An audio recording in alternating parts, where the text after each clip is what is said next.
on se retrouve aujourd'hui pour la vidéo sur l'authentification donc de notre site de vente d'articles en ligne. Donc d'abord, je vais vous montrer comment on s'inscrit. Donc on a un certain nombre de champs à remplir et le CAPTCHA. Donc ici, il faut savoir qu'on a Symfony, on l'a utilisé avec Composer. Et donc on a un certain nombre de bundles à installer et le CAPTCHA en fait partie. Donc là, je vais tester rapidement. Je vais mettre test partout. Donc là, password, je vais mettre 2 fois parce que c'est 8 caractères minimum. Là, l'email, je vais vous montrer, je vais faire en fait, j'ai installé le fait qu'on puisse s'authentifier par email.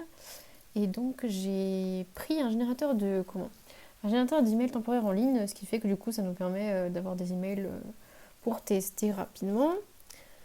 Hop, donc, test par contre. Hop, je mets test partout. Code, par contre, je vais mettre un chiffre, agree terms, et le CAPTCHA. Alors, il faut bien que je le note parce que je sens que sinon ça n'a pas marché. Le CAPTCHA n'a pas marché. Alors, c'est assez compliqué à faire. Des fois, je vois pas du tout ce qu'il y a marqué. Il faut remettre le password par contre à chaque fois. Si ça va marcher ou pas. Oui.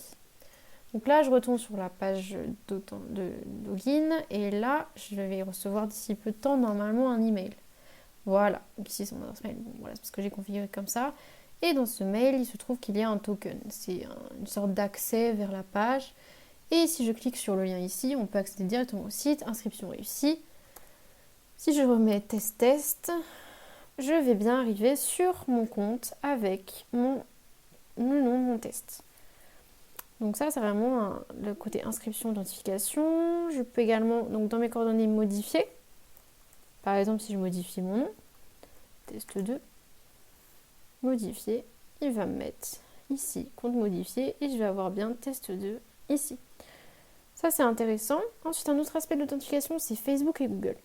Donc, je vais vous montrer que 1 sur 2 parce que les deux, c'est la même chose. Donc ici, pour faire l'authentification, ce que j'ai utilisé, c'est GitHub.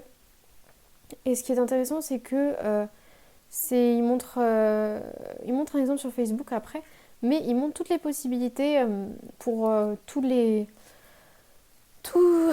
applications ou plateformes qu'on peut utiliser d'authentification. Et c'est vraiment très intéressant parce qu'il y a vraiment plein de choses, plein de choix.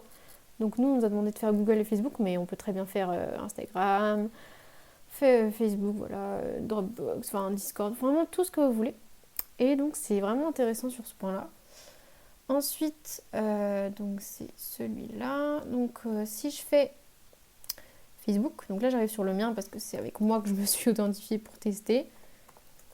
Mais vous verrez que voilà, c'est comme ça et j'arrive sur mon compte avec Lisa Doyen. Ici, donc voilà, donc concernant ceci, c'est pas mal. Je vais pas vous faire avec Google parce que c'est la même chose, c'est juste que quand on arrive sur l'authentification de Facebook, de Google, c'est le Google qui arrive. Mais c'est le même principe. Et une dernière chose que je vais vous montrer, c'est les tokens. Donc par exemple, l'admin, lui, ce qui est intéressant, c'est qu'il a vraiment accès à tout. Et donc concernant la gestion des commandes, ici il a toutes les commandes. J'en ai généré une à Lisa Doyen, donc moi. Et donc si je prends ça, tout le lien, donc on voit qu'il y a un token qui est inséré pour accéder à cette commande. Si je fais se déconnecter et que je vais vers le client, puis le client, on verra que si je génère ici, on a un accès qui est refusé.